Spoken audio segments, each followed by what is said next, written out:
ഇറാനിൽ നിന്ന് വരാൻ സാധ്യതയുള്ള ആണവ വിപത്ത് ഇസ്രായേലിന് നേരെയാണെങ്കിലും ഗൾഫ് രാജ്യങ്ങൾക്ക് നേരെയാണെങ്കിലും അത് അവസാനിപ്പിക്കണം എന്ന ഫണ്ടമെൻ്റൽ വിഷയം അവിടെ ഇപ്പോഴും നിലനിൽക്കുന്നു. അമേരിക്കയും ഇറാനും തമ്മിൽ ഏത് തരത്തിലുള്ള സമാധാന കരാറിലും ഏർപ്പെടുന്നത് ഇസ്രായേലിന് സ്വീകാര്യമല്ല. ജൂതരാഷ്ട്രം ഉണ്ടാവണം, അത് നിലനിൽക്കണം. അറബി പലസ്തീൻ രാജ്യം ഉണ്ടാകണം, നിലനിൽക്കണം. പരസ്പരം അംഗീകരിക്കണം. പിന്നെന്താണ് വിഷയം? അമേരിക്കൻ താവളങ്ങൾ അവിടെ നിലനിൽക്കുന്നിടത്തോളം കാലം ഇറാനിൽ നിന്നും ഭാവിയിലും ഇറാൻ ഇപ്പോഴത്തെ ഭരണകൂടം നിലനിന്നാൽ ഈ അറബ് രാജ്യങ്ങളിലേക്ക് വീണ്ടും വീണ്ടും സമാധാന കരാർ ഉണ്ടായാലും ആത്യന്തികമായി ആക്രമണങ്ങളുടെ ഒരു പരമ്പര തന്നെ ഉണ്ടാവും. പിക്കാസ് മൗണ്ടൻസിൽ ഉൾപ്പെടെ അമേരിക്ക ആക്രമണം നടത്താൻ തീരുമാനിച്ചാൽ എങ്ങനെയാവും റഷ്യയും ചൈനയും ഒക്കെ പ്രതികരിക്കുന്നത് എന്നതും അറിയില്ല.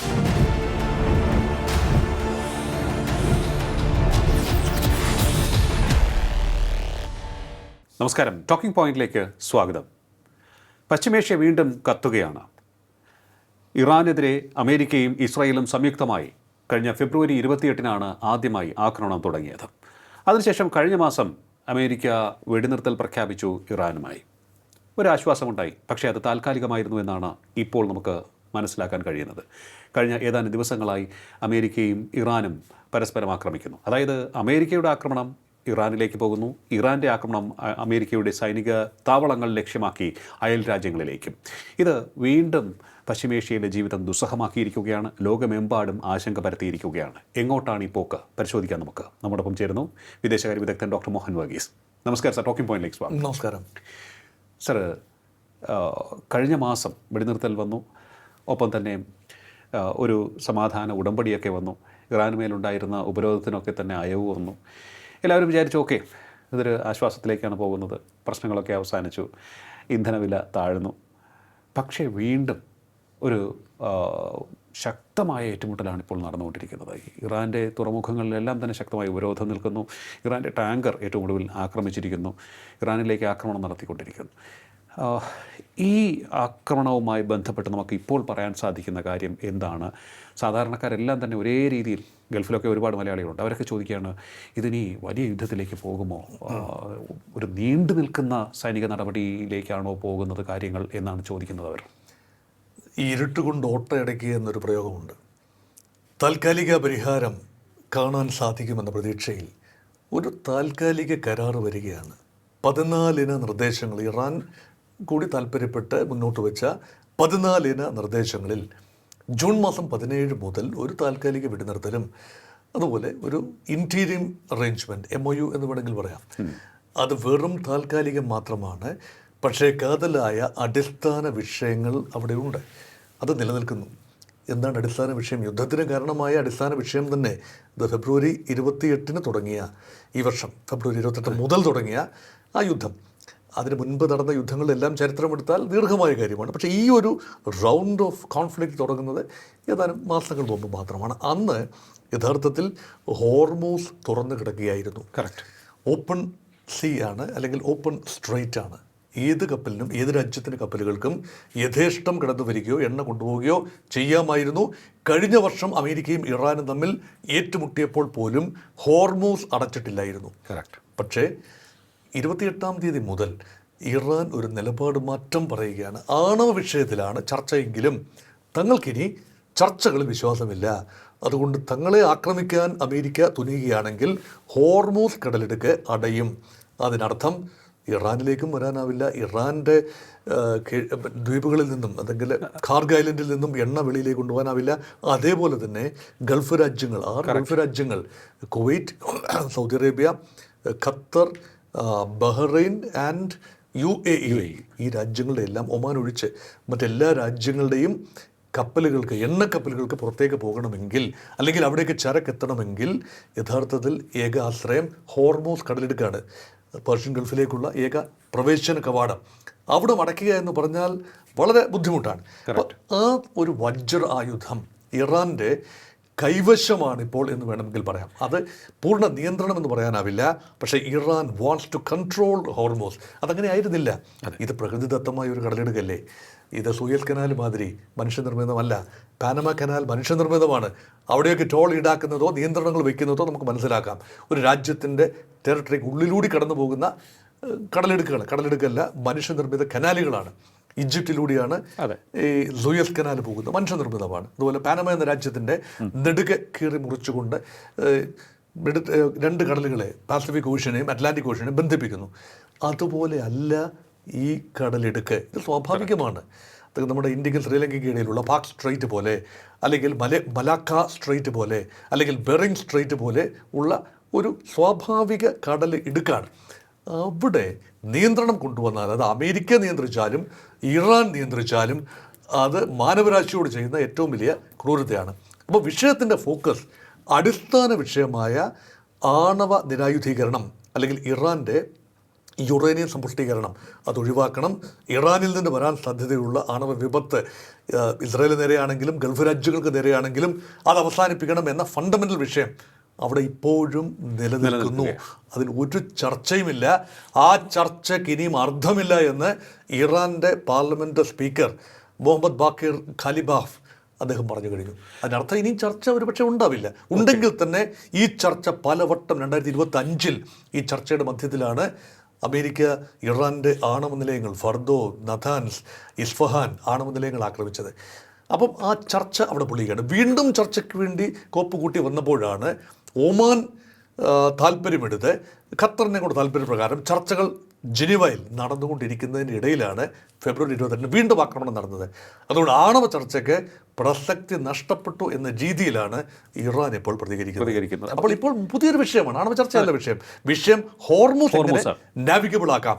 അതുവരെ ഇല്ലാതിരുന്നൊരു പുതിയ വിഷയം ഇപ്പോൾ ലോകത്തെ ആകമാനം ഗ്രസിച്ചിരിക്കുന്നു. അല്ല, ഇതിപ്പോൾ ഒരു നിലനിൽപ്പിന് വേണ്ടി ഇറാൻ എടുത്ത് പയറ്റിയതല്ലേ ഈ ഹോർമൂസിലേക്ക് കൂടെ കടന്നു പോകുന്ന കപ്പലുകൾക്ക് നേരെ അവരുടെ ആക്രമണം? കാരണം നോക്കുമ്പോൾ നിക്കക്കള്ളിയില്ല എന്ന് നമ്മളൊരു വാക്ക് പറയുമല്ലോ. നിലനിൽപ്പ് ഇല്ലാത്തൊരവസ്ഥയിലേക്ക് പോകുമ്പോൾ ചുറ്റിനു നിന്നും ആക്രമണം ഉണ്ടാകുന്നു. അവർക്കെതിരെ ലോകരാജ്യങ്ങൾ തിരിയാനുള്ള സാധ്യത വരുന്നു. കാരണം ഗൾഫ് രാജ്യങ്ങളെ ആക്രമിച്ചുകൊണ്ടിരിക്കുകയാണ്. അമേരിക്കൻ സൈനിക താവളം എന്ന് പറയുമ്പോഴും ഗൾഫ് രാജ്യങ്ങളുടെ ജനങ്ങളെ അത് ബാധിച്ചുകൊണ്ടിരിക്കുകയാണ്. അപ്പോൾ അത്തരത്തിലൊരു ആക്രമണം തരുന്നു. ഉടനടിയാണ് ഇവർ ഹോർമൂസ് അടയ്ക്കുന്നത്. ഇത്തരത്തിലുള്ള കടന്നുപോക്കിന് ഉള്ള എല്ലാ വഴിയും അടയ്ക്കാനുള്ള ഒരു സാധ്യതയും അവർ ചൂണ്ടിക്കാണിക്കുന്നുണ്ടെന്ന് തോന്നുന്നു. അപ്പോൾ ഈ വജ്രായുധം തന്നെ അവർ മുന്നോട്ട് കൊണ്ടുപോവുകയാണെന്ന് തോന്നുന്നു. എൻ്റെ ഒരു ചോദ്യം, ഈ രണ്ടാമത് കഴിഞ്ഞ മാസം നിലവിൽ വന്ന വെടിനിർത്തൽ കരാർ ലംഘിക്കപ്പെടാൻ, അല്ലെങ്കിൽ അത് നള്ളിഫൈ ചെയ്യുന്ന തരത്തിലേക്ക് ആരാണ് പോയത്?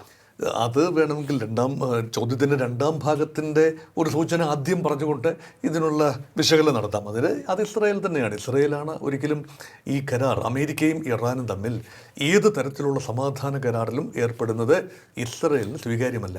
ഒരു പ്രധാന കാരണം ഇറാൻ്റെ കേപ്പബിലിറ്റീസ്, അത് കൺവെൻഷണൽ മിസൈൽ കേപ്പബിലിറ്റി ആകട്ടെ അല്ലെങ്കിൽ ആണവ കേപ്പബിലിറ്റി ആകട്ടെ, നിലനിന്ന് കഴിഞ്ഞാൽ അത് ആത്യന്തികമായി ഇസ്രായേൽ എന്ന രാജ്യം ഭൂമുഖത്ത് നിന്ന് തുടച്ചു നീക്കപ്പെടുന്നതിന് തുല്യമാവും. കാരണം ഇറാൻ എപ്പോഴും ആൻറ്റി ഇസ്രായേൽ ഒരു സ്റ്റാൻഡിലാണ് നിൽക്കുന്നത്. ഇപ്പോഴും അങ്ങനെ തന്നെയാണ്. എക്കാലത്തും 1979 ഇസ്ലാമിക വിപ്ലവത്തിന് ശേഷം ഇറാൻ്റെ സ്റ്റാൻഡ് അതാണ്. സ്വാഭാവികമായി ഇസ്രായേലിൻ്റെ കൺസേൺ അവിടെ ഉണ്ട്. അതൊരു വശം.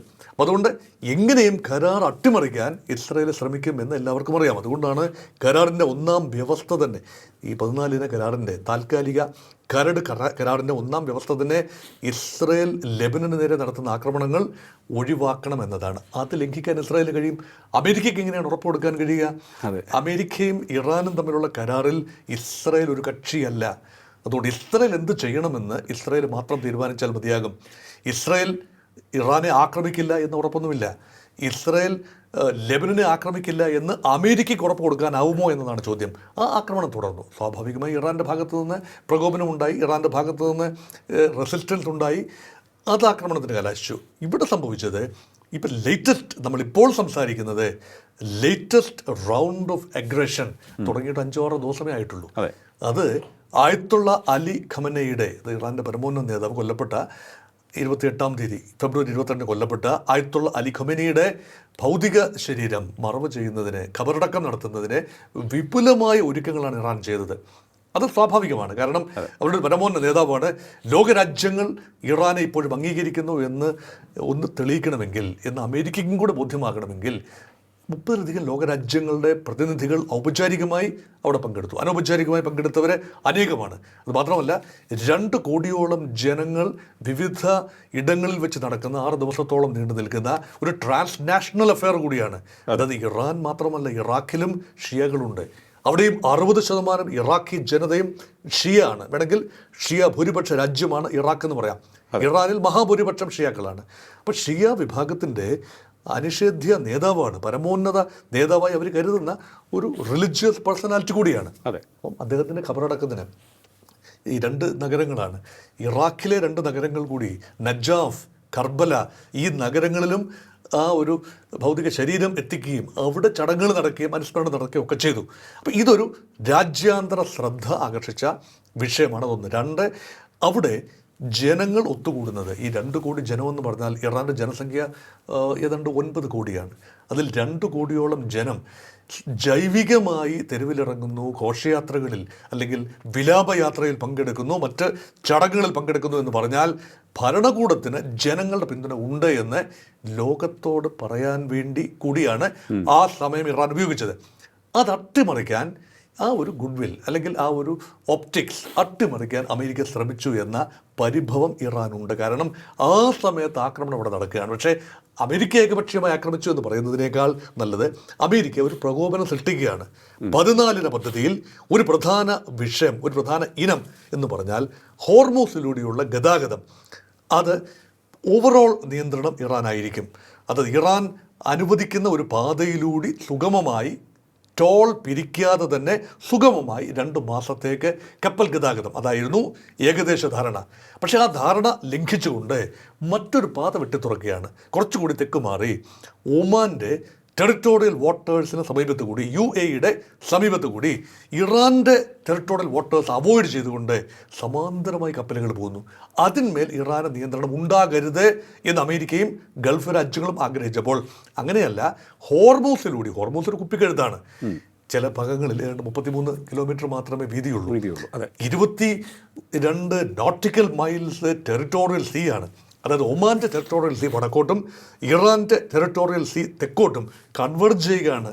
അപ്പം 2 രാജ്യങ്ങളുടെയും കോമൺ ടെറിട്ടോറിയൽ സീ ആണെന്ന് വേണമെങ്കിൽ പറയാം.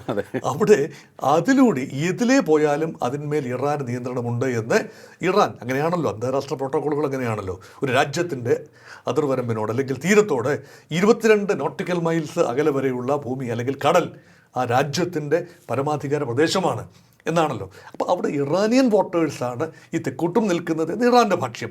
അങ്ങനെ അതിലേ കടന്നു പോയ 2 കപ്പലുകളെ ഇറാൻ ആക്രമിക്കുന്നു. പ്രത്യാക്രമണം സ്വാഭാവികമായി ഉണ്ടാകും.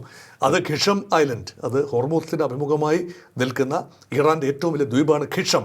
അവിടെ വലിയ ആക്രമണം, അവിടെ നിന്നാണ് മിസൈൽ ബേസ്, മിസൈലുകൾ, റോക്കറ്റുകൾ, ഡ്രോണുകൾ അയക്കുന്ന താവളങ്ങൾ, അതിൻ്റെ നിയന്ത്രണ സംവിധാനങ്ങൾ, റേഡാറുകൾ ഒക്കെ ആക്രമണ വിധേയമാവും, സ്വാഭാവികം. അതുപോലെ തന്നെ ഒരിക്കലും ആക്രമിച്ചിട്ടില്ലാത്ത നമ്മുടെ ഇറാൻ്റെ തെക്ക് കിഴക്കൻ തുറമുഖം ഇന്ത്യയുടെ സഹായത്തോടു കൂടി കെട്ടിപ്പടുത്ത ചബഹാർ തുറമുഖത്ത് ആക്രമണം പ്രഥമമായി നടക്കുന്നു കഴിഞ്ഞ ആഴ്ച. അതുപോലെ ബന്ദർ അബ്ബാസ്, അതൊരു തുറമുഖ കേന്ദ്രം കൂടിയാണ്, ഒരു തെക്കൻ നഗരമാണ്. അവിടെ വലിയ തോതിലുള്ള ആക്രമണം. അതുപോലെ സാഗ്രോസ് മൗണ്ടൻസിൻ്റെ തെക്ക് ഭാഗത്തെ പലയിടങ്ങളിലുള്ള ലോഞ്ച് പാഡുകൾ തിരഞ്ഞു പിടിച്ച് ഏതാണ്ട് 250-300ഓളം വ്യത്യസ്തമായ ടാർഗറ്റ്സ്, മിലിറ്ററി ടാർഗറ്റ്സിൽ ആക്രമണം നടത്തുന്നു അമേരിക്ക. അത് പ്രത്യാക്രമണമെന്ന് സ്വാഭാവികമായി നേരത്തെ ഇൻട്രോയിൽ സൂചിപ്പിച്ചതുപോലെ ഇറാൻ്റെ ആക്രമണം ഗൾഫ് രാജ്യങ്ങളിലെ GCC മേഖലയിലെ രാജ്യങ്ങളുടെ അമേരിക്കൻ സേനാ താവളങ്ങൾക്ക് നേരെ, നമുക്കറിയാമല്ലോ ഖത്തറിലാണ് അൽ ഉദയ്ദ് വ്യോമതാവളം, അവിടേക്ക് ആക്രമണം ഉണ്ടാകും, സ്വാഭാവികമാണ്. ഖത്തർ മധ്യസ്ഥ രാജ്യമാണെങ്കിലും ഈ വിഷയത്തിൽ അമേരിക്കയോടൊപ്പം നിൽക്കുകയാണ്, അമേരിക്കയ്ക്ക് താവളം ഒരുക്കിയ രാജ്യമാണ്. അതുപോലെ ബഹ്റിനിലെ മനാമയിലാണ് 5ാം കപ്പൽപ്പട, അമേരിക്കയുടെ 5ാം കപ്പൽപ്പടയുടെ ആസ്ഥാനം. ബഹ്റിൻ ചെറിയ രാജ്യമാണ്. അവിടെ നിരന്തരമായി ഓരോ തവണയും ബഹ്റിൻ എല്ലാ ദിവസവും, ഒരു ദിവസം പോലും, കഴിഞ്ഞ 6-7 ദിവസത്തിനുള്ളിൽ ഒരു ദിവസം പോലും സ്പെയർ ചെയ്യാതെ ബഹ്റിനിലേക്ക് ആക്രമണം നടക്കുകയാണ്. കുവൈറ്റ് വളരെ അടുത്ത് കിടക്കുന്ന രാജ്യമാണ്. അവിടെ എയർപോർട്ട് കഴിഞ്ഞ മാസം ആക്രമിക്കുന്നു. ഇപ്പോൾ വീണ്ടും ഈ എണ്ണ സംഭരണശാലകൾ പോലും ആക്രമിക്കുന്ന രീതിയിലേക്ക് നീങ്ങുന്നു. അതുകൊണ്ട് സോഫ്റ്റ് ടാർഗറ്റ്സിലേക്ക് ഇറാൻ ആക്രമണം നീങ്ങുകയാണ്. അതുകൊണ്ട് ഒരു രാജ്യത്തെയും സ്പെയർ ചെയ്യാതെ എല്ലാ രാജ്യങ്ങളെയും ഒരുപോലെ ആക്രമിക്കുക വഴി ഒരിക്കൽ കൂടി ഗൾഫ് രാജ്യങ്ങൾ അമേരിക്കയ്ക്ക് മേൽ സമ്മർദ്ദം ചെലുത്തുമെന്ന് ഇറാൻ കരുതുന്നു. പക്ഷേ അത് സാധിക്കുന്നു, അതിലെത്രത്തോളം സാധ്യതയുണ്ടാണെന്നാണ് സാർ കരുതുന്നത്? വീണ്ടും ഒരു സമ്മർദ്ദം. പക്ഷേ ഇവിടെ അമേരിക്കയെ പ്രതീക്ഷിച്ച് പോകുന്ന അയൽ രാജ്യങ്ങൾ, അതായത് ഇറാൻ്റെ അയൽ രാജ്യങ്ങളുടെ ഒരു കൺസേൺ കൂടി ഉണ്ടാകും. ഈ ഒരു നിലപാടിൽ ഒരു സ്ഥിരതയില്ലാത്ത ട്രംപിൻ്റെ നീക്കങ്ങളാണ് നമുക്ക് കാണാൻ കഴിയുന്നത്. ട്രംപ് ഈ വിഷയത്തിൽ സ്വീകരിക്കുന്നുണ്ട്. ഓക്കെ, നമ്മൾ പറയുന്നു ഇറാൻ്റെ ഭാഗത്ത് നിന്ന് പ്രകോപനം ഉണ്ടാകുന്നു, ഇറാൻ്റെ ഭാഗത്ത് നിന്ന് ആക്രമണം ഉണ്ടാകുന്നു. ഇറാൻ്റേതായ താല്പര്യങ്ങൾ നമുക്കറിയാം, ഇസ്രായേലിൻ്റെ താല്പര്യം നമുക്കറിയാം. പക്ഷേ ഇവിടെ അമേരിക്കയുടെ താല്പര്യം അത് ഈ ഫ്ലക്ച്വേറ്റിംഗ് നിലപാടുകളുടെ ഇടയിലൂടെ നമുക്ക് എങ്ങനെ വായിച്ചെടുക്കണം സർ? ഈ കഴിഞ്ഞ ജന്മത്തിൽ ഡൊണാൾഡ് ട്രംപ് ഒരുപക്ഷെ ഒരു ട്രിപ്പീസ് കളിക്കാരനായിരിക്കാൻ സാധ്യതയുണ്ട്. നല്ല മെയ്വഴക്കം, മലക്കം മറിച്ചിലുകൾക്ക് പേരുകേട്ട നേതാവുണ്ട്. ലോകത്തെ ഏറ്റവും വലിയ അനുനിമിഷം കഴിഞ്ഞ സെക്കൻഡിൽ പറയുന്ന പ്രസ്താവന അതിനെതിരെ അടുത്ത നിമിഷം പറയുന്നതിന് ഒരു ഉളുപ്പുമില്ലാത്ത ഒരു വ്യക്തിയാണ് ഡൊണാൾഡ് ട്രംപ്. ഉദാഹരണത്തിന് കഴിഞ്ഞ ദിവസം പറഞ്ഞു, ഗൾഫിൻ്റെ നിയന്ത്രണം, അതായത് പേർഷ്യൻ ഗൾഫിൻ്റെ കവാടമായ ഹോർമൂസിൻ്റെ നിയന്ത്രണം തങ്ങൾ അമേരിക്ക ഏറ്റെടുത്തിരിക്കുന്നു. അതുകൊണ്ട് ധൈര്യമായി കപ്പലുകൾ കടന്നു പോകാം, ഏത് രാജ്യത്തിൻ്റെ കപ്പലുകൾക്കും കടന്നു പോകാം. പക്ഷെ ഒരു കാര്യം, വൺ കണ്ടീഷൻ, നിങ്ങൾ ആകമാന ചരക്ക് മൂല്യത്തിൻ്റെ 20% ഞങ്ങൾക്ക് കപ്പമായി നൽകണം. ഒറ്റ വാടിയാണ്, കല്ലെ പിളർക്കുന്ന ശാസനയാണ്. ചില കഴിഞ്ഞാൽ മനസ്സിലായി ഗൾഫ് രാജ്യങ്ങളുടെ കപ്പലുകൾ ഉൾപ്പെടെ, അത് അമേരിക്കയുടെ സഖ്യരാജ്യങ്ങളാണ്. സൗദിയും UAE ഉൾപ്പെടെയുള്ള രാജ്യങ്ങളുടെ കപ്പലുകൾക്കും ചുങ്കം പിരിക്കുന്നു എന്നാണ് അർത്ഥം. ഇന്ത്യയുടെ കപ്പലുകൾ എണ്ണയുമായി പോകുമ്പോൾ അവിടുന്ന് പിരിക്കുന്നത് നമുക്ക് മനസ്സിലാക്കാം. പക്ഷേ ഗൾഫ് രാജ്യങ്ങൾക്കും അത് ബുദ്ധിമുട്ടാണ്. ഉടനടി അദ്ദേഹം അങ്ങോട്ട് തിരുത്തി, അങ്ങനെയല്ല ഞാൻ ഉദ്ദേശിച്ചത്, ഞങ്ങൾക്ക് ചില ചിലവുകളുണ്ട്. അതായത് ഞങ്ങൾ ഒരുപക്ഷെ മിസൈൽ താവളങ്ങളെ ഇറാൻ്റെ ആക്രമിക്കേണ്ടി വരും. അതുമാത്രമല്ല, ഞങ്ങൾ കപ്പലുകൾ അകമ്പടി നൽകേണ്ടി വരും. ഇതാണ് എസ്കോട്ടും പൈലറ്റും ഒക്കെ വേണ്ടി വരും. അപ്പോൾ അതിന് വലിയ ചിലവ്, ഞങ്ങളുടെ സൈന്യങ്ങളെ അവിടെ നിലനിർത്തണം. അതുകൊണ്ട് ഞങ്ങൾക്കുണ്ടാകുന്ന ചിലവ് ഈ കപ്പം പിരിക്കുന്നില്ല, അതിന് പകരം 6 ഗൾഫ് രാജ്യങ്ങൾ ചേർന്ന്, നിങ്ങൾക്ക് പണമുണ്ടല്ലോ, അമേരിക്കയിൽ വലിയ നിക്ഷേപം. ഓക്കെ, ഇത് ഈ ക്ഷീരമുള്ളവരകട്ടിൻ ചോട്ടിലും ചോര തന്നെ കൊതുകിന് പ്രധാനം എന്ന് പറഞ്ഞാൽ, കമന്ന് വീണാൽ കാൽപ്പണം കൈക്കലാക്കാനുള്ള ഒരു മനോഭാവം കച്ചവടക്കാരൻ ട്രംപിനുണ്ട്. അതുകൊണ്ട് എവിടെ ഒരു കച്ചവട സാധ്യതയുണ്ടോ, എവിടെ സാമ്പത്തിക ലാഭസാധ്യതയുണ്ടോ, എവിടെ എന്ത് സാമ്പത്തിക കാര്യങ്ങൾ നേട്ടമുണ്ടോ, അത് ട്രംപ് ചാടി പിടിച്ചിരിക്കും. ഇവിടെയും അത് തന്നെയാണ് കാണുന്നത്. അപ്പോൾ ഇതിനെ ലോക രാഷ്ട്രീയത്തെ തന്നെ, നയതന്ത്ര ബന്ധങ്ങളെ തന്നെ, ഗ്ലോബൽ ഡിപ്ലോമസിയെ കച്ചവടമായി കാണുന്ന ട്രംപിൻ്റെ ഒരു നിലപാട്, ഈ നിലപാട് ഒരിക്കലും അന്താരാഷ്ട്ര നയതന്ത്രത്തിന് ചേർന്നതല്ല. അതുകൊണ്ടാണ് reading Iran is difficult. Iran ഒരു ട്രേഡിംഗ് രാജ്യമല്ല. അല്ലെങ്കിൽ കച്ചവടം മാത്രം ചെയ്യാനാണെങ്കിൽ അമേരിക്കയുമായി സന്ധി ചെയ്തുകൊണ്ട്, പൂർണ്ണമായി സന്ധി ചെയ്തുകൊണ്ട്, അമേരിക്ക പറയുന്ന വ്യവസ്ഥകൾക്ക് വഴങ്ങിക്കൊണ്ട് തങ്ങൾക്ക് 4 കാച്ചുണ്ടാക്കാം. ഇഷ്ടം പോലെ എണ്ണയുണ്ടല്ലോ. ലോകത്താകമാന എണ്ണ സമ്പത്തിൽ 3ാം സ്ഥാനത്ത് നിൽക്കുന്നത് ഇറാനാണ്. അപ്പോൾ ഇറാൻ്റെ എണ്ണ വിൽക്കാൻ കഴിഞ്ഞാൽ ഇറാൻ്റെ എല്ലാ പ്രശ്നങ്ങളും അമേരിക്കയ്ക്കൊന്നും വഴങ്ങിക്കൊടുത്താൽ മതിയല്ലോ. അമേരിക്ക അവിടെ നിന്നും പിടിച്ചെടുത്ത് പിന്നെ പുതിയ ഭരണകൂടമൊന്നും വെക്കില്ല, ഇതൊന്നും വഴങ്ങിക്കൊടുത്താൽ മതി. പക്ഷേ ആ ഇറാൻ ജനതയും ഭരണകൂടവും മറ്റൊരു നിലപാടാണ്. ഇത് മനസ്സിലാക്കാൻ കഴിയുന്നില്ല. എല്ലാം കച്ചവടമാണ്.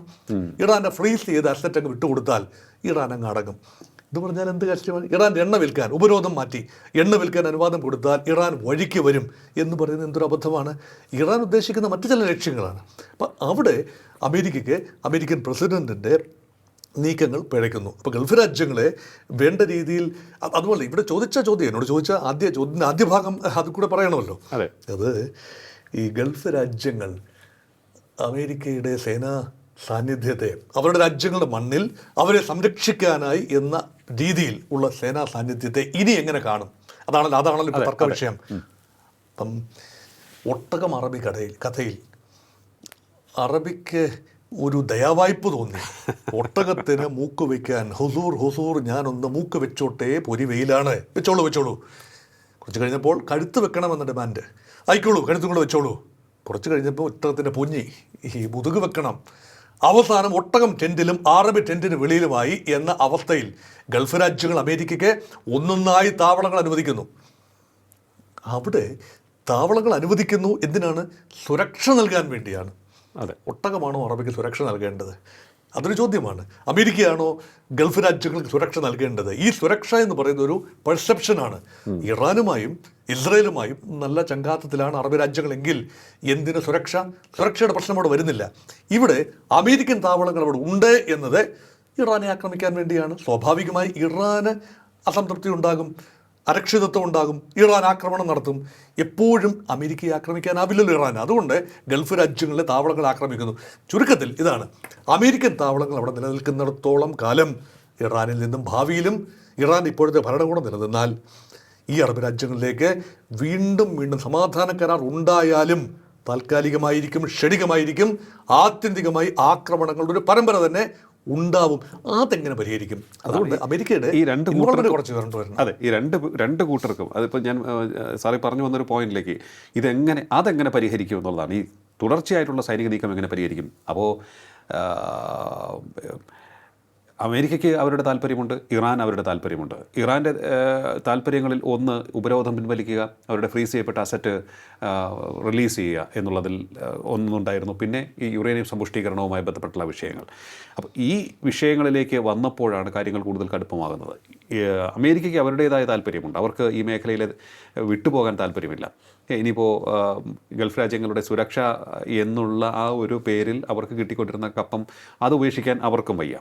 അപ്പോൾ ഏത് തരത്തിലുള്ള താല്പര്യങ്ങളിലേക്ക് കാര്യങ്ങൾ പോകും? ലോക ട്രേഡ് നിയന്ത്രിക്കുന്ന തരത്തിലേക്ക് പോകണം എന്ന് അമേരിക്ക താല്പര്യപ്പെടുന്നു എന്ന് എനിക്ക് തോന്നുന്നു. പെട്രോളിയം ഉൽപ്പന്നങ്ങളുടെ കൈയടക്കൽ ഇതെല്ലാം കൂടി വെച്ച് ഇറാന് അവരുടേതായ നിലപാടുകൾ ഉറച്ചു നിൽക്കുന്നു, ഒരു വശത്ത് ഇസ്രായേലുമുണ്ട്. ഈ താല്പര്യങ്ങൾ എങ്ങനെ ബാലൻസ് ചെയ്തുകൊണ്ട് നേടിയെടുക്കാൻ സാധിക്കും എന്നുള്ളതാണ് പോസിബിലിറ്റി. അമേരിക്കയുടെ ട്രേഡിംഗ് താല്പര്യമാണ് മുന്നിട്ട് നിന്നത്. ഇതൊന്നും പ്രത്യയശാസ്ത്രപരമാണെന്ന് തോന്നാമെങ്കിലും ഇപ്പോൾ ഇത് കേൾക്കുന്ന പ്രേക്ഷകർ ഉൾപ്പെടെ ഒരു പക്ഷേ ചേരി തിരിഞ്ഞുകൊണ്ട് അമേരിക്കൻ പക്ഷമെന്നും ഇറാൻ പക്ഷമെന്നും തിരിഞ്ഞു നിന്നുകൊണ്ട് വാദപ്രതിവാദങ്ങളിൽ ഏർപ്പെടും. ഒക്കെ സ്വാഭാവികമാണ്. ഇത് ആ ഒരു ഡയമെൻഷനെ അല്ല. അമേരിക്ക ഇറാനിൽ ഇടപെടാൻ തീരുമാനിച്ചപ്പോൾ അത് ഇസ്രായേലിൻ്റെ പ്രേരണ ഉണ്ട് എങ്കിലും ഇല്ല എങ്കിലും ഇടപെടാം. എന്തുകൊണ്ടാണ്? എണ്ണ എവിടെയുണ്ടോ അത് വിഭവമാണ്. അതിൻ്റെ മേൽ തങ്ങൾക്ക് നിയന്ത്രണം ഉണ്ടാകണം. ഹൈഡ്രോ കാർബൺ ലോകത്തെവിടെയുണ്ടെങ്കിലും അത് നിയന്ത്രിക്കണം. റഷ്യൻ എണ്ണ നിയന്ത്രിക്കാനാവാത്തത് കൊണ്ട് വിട്ടുപിടിക്കുക. വെനിസ്വല എന്ന രാജ്യം ഏറ്റവും അധികം എണ്ണ ഉത്പാദിപ്പിക്കാൻ കഴിയുന്ന റിസർവ്സ് ഉള്ള രാജ്യമാണ് വെനിസ്വല. അത് പിടിച്ചടക്കി കഴിഞ്ഞു. അവിടെ എണ്ണ എങ്ങനെ വിൽക്കണം, ആർക്ക് വിൽക്കണം, എന്ത് വിലയ്ക്ക് വിൽക്കണമെന്ന് ഇപ്പോൾ യുണൈറ്റഡ് സ്റ്റേറ്റ്സ് ഓഫ് അമേരിക്ക തീരുമാനിക്കുന്നു. അപ്പോൾ ഒരു കടമ്പ കടന്നു. സൗദി അറേബ്യയും ഒപെക് മേഖലയും അമേരിക്കൻ താല്പര്യങ്ങൾക്കെതിരെ പോകാത്തിടത്തോളം കാലം അവരെണ്ണ വിറ്റോട്ടെ, കുഴപ്പമില്ലല്ലോ. അതുമാത്രമല്ല, അവർ ഡോളറിൽ കച്ചവടം നടത്തണം. അതുകൊണ്ടാണല്ലോ പറയുന്നത് പെട്രോ ഡോളേഴ്സ് അല്ലേ? കച്ചവടമൊക്കെ നടത്തിക്കോ. നിങ്ങൾ ഇന്ത്യയുമായി കച്ചവടം നടത്തുന്നെങ്കിൽ സൗദി കറൻസി അല്ല ഉപയോഗിക്കേണ്ടത്, റിയാൽ അല്ല ഉപയോഗിക്കേണ്ടത്, ഡോളർ ഉപയോഗിക്കണം. വാങ്ങാനും വിൽക്കാനും ഡോളർ ഉപയോഗിക്കണം. അങ്ങനെ ഡോളറിനെ അന്താരാഷ്ട്ര കറൻസിയായി നിലനിർത്താനും കഴിയും. അവിടെ കുഴപ്പമില്ല. ഒപ്പയ്ക്ക് വില നിയന്ത്രിക്കാൻ ശ്രമിക്കുന്നു. അത് അമേരിക്കയ്ക്ക് ലേശം ബുദ്ധിമുട്ടുണ്ടാക്കുന്ന കാര്യമാണ്. അതുകൊണ്ട് അമേരിക്ക ഒരു തീരുമാനമെടുത്തു, ഞങ്ങൾക്ക് വില നിയന്ത്രണത്തിൽ ഒരു മേൽക്കൈ ഉണ്ടാവണം. അതുമാത്രമല്ല, ഞങ്ങളും എണ്ണ ഉത്പാദിപ്പിക്കാൻ തീരുമാനിച്ചിരിക്കുന്നു. മുൻപ് എണ്ണ അമേരിക്കയ്ക്ക് ഉണ്ട്. അലാസ്കയിലൊക്കെ അമേരിക്കയുടെ ലാൻഡാണ് അലാസ്ക. റഷ്യയിൽ നിന്നും വാങ്ങിയെടുത്തതാണ്. അവിടെ വലിയ എണ്ണ സംഭരണമുണ്ട്, എൻ്റെ നിക്ഷേപമുണ്ട്. അത് എക്സ്ട്രാക്ട് ചെയ്യുന്നതിന് ലേബർ കോസ്റ്റ് കൂടുതലാണ്, ഗൾഫിനേക്കാൾ കൂടുതലാണ് അമേരിക്കയിൽ. അതുകൊണ്ട് അവർ റിസർവ്സായി വെച്ചിരിക്കുകയാണ്. അത് എടുക്കാനുള്ള തീരുമാനമാണ് രണ്ടാം വരവിൽ ട്രംപ് എടുത്തത്. ഡ്രിൽ ബേബി ഡ്രിൽ എന്നാണ് അദ്ദേഹത്തിൻ്റെ മുദ്രാവാക്യം. പരമാവധി ഹൈഡ്രോ കാർബൺ കുഴിച്ചെടുക്കുക. ലോകം പൊല്യൂട്ടഡ് ആകുന്നെങ്കിൽ ആയിക്കൊള്ളട്ടെ, അത് ഞങ്ങളുടെ കൺസേണല്ല. കാരണം ഞങ്ങൾക്ക് പണം വേണം. അത് മാത്രമല്ല, ഞങ്ങളുടെ ട്രേഡ് ഡെഫിസിറ്റ് ചൈനയുമായും ഇന്ത്യയുമായും ഉൾപ്പെടെയുള്ള ട്രേഡ് ഡെഫിസിറ്റ് കുറയ്ക്കണമെങ്കിൽ ചൈനയും ഇന്ത്യയും ഉൾപ്പെടെയുള്ള രാജ്യങ്ങൾ അമേരിക്കയിൽ നിന്നും എണ്ണയും ഷെയിലും ക്രൂഡ് ഓയിലും ഇതും വാങ്ങണം. അങ്ങനെയെങ്കിൽ ഗൾഫിൻ്റെ അപ്രമാദിത്വം മാറണം. ജിയോഗ്രാഫിക്കലി ചൈനയ്ക്കും ഇന്ത്യക്കും നല്ലത് ഗൾഫിൽ നിന്നും വാങ്ങുന്നതാണ്. ദൂരം കുറവാണ്, ലോജിസ്റ്റിക്സ് കൺവീനിയൻ്റ് ആണ്. പക്ഷേ ഇവിടെ അങ്ങനെയല്ല. അമേരിക്കയിൽ നിന്ന് വാങ്ങണമെങ്കിൽ വളഞ്ഞ വഴി നോക്കണം. ഗൾഫ് എണ്ണ ചോക്ഡ് ആകണം. ഇതാരും ആദ്യഘട്ടത്തിൽ തിരിച്ചറിഞ്ഞില്ല. ട്രംപിൻ്റെ മനസ്സിൽ ഉണ്ടായിരുന്നതും ഉണ്ടായിരിക്കാൻ സാധ്യതയുള്ളതും ആരും കാര്യമായി തിരിച്ചറിഞ്ഞിട്ടില്ലാത്ത കാര്യമാണ്. പക്ഷേ ആ ഉദ്ദേശത്തിൽ വന്നു. അപ്പം ഗൾഫ് രാജ്യങ്ങൾ നോക്കൂ, ഇതിനിടയിലാണ് ഒക്കെ ഒപ്പക്കിൽ നിന്നും ഒരു രാജ്യം പുറത്തുപോയി. UAE ഒപ്പക്കിൽ നിന്നും പുറത്തുപോയി സമാന്തരമായി എണ്ണ വിൽക്കാൻ തുടങ്ങി. കോട്ടായൊന്നും ബാധകമല്ല അവർക്കിപ്പോൾ. അപ്പം ആ രീതിയിലേക്ക് ലോകം മാറുന്നത് കൗതുകത്തോടെ അമേരിക്ക കണ്ടു നിന്നു. പക്ഷേ ഇറാൻ്റെ തിരിച്ചടിയും ഈ കുരങ്ങൻ കുടത്തിൽ തലയിട്ടത് മാതിരിയായി. ഇപ്പം കുടവും കൊണ്ട് നടക്കുകയാണ്, പുറത്ത് കാണാനാവുന്നില്ല. ഈ അവസ്ഥയിലായി അമേരിക്ക. കൈയിട്ട് പോയി, അല്ലെങ്കിൽ തലയിട്ട് പോയി. തല ഊരാൻ പറ്റാതിരിക്കുന്നു. ആഭ്യന്തരമായി അമേരിക്കൻ സെനറ്റേഴ്സ് വളരെയധികം ഖിന്നരാണ്. അവർ സെനറ്റും ഹൗസ് ഓഫ് റെപ്രസെൻറ്റേറ്റീവ്സും ട്രംപിനെ അഴിച്ചുവിടാൻ തയ്യാറല്ല. അവർ പലപ്പോഴും ഈ പണം വേണമെന്ന് ട്രംപ് ആവശ്യപ്പെടുമ്പോഴും അത്ര പണം ഞങ്ങൾ തരാൻ തയ്യാറല്ല എന്നാണ് ഇപ്പോൾ സെനറ്റ് പറഞ്ഞിരിക്കുന്നത്. അതുമാത്രമല്ല, അമേരിക്കൻ പ്രസിഡന്റിൻ്റെ വാർ പവേഴ്സ് ആക്ട് വെട്ടിക്കുറയ്ക്കാനുള്ള തീരുമാനമാണ് അമേരിക്കൻ കോൺഗ്രസിൻ്റെ. അപ്പോൾ അമേരിക്ക ആകെ വിഷമിച്ച് നിൽക്കുകയാണ്. അതുകൊണ്ട് പിടിവിട്ട് പോകുന്ന അവസ്ഥയിൽ എന്നാൽ പിന്നെ ഒരു വഴിയേ ഉള്ളൂ, കരാറെങ്കിൽ കരാർ.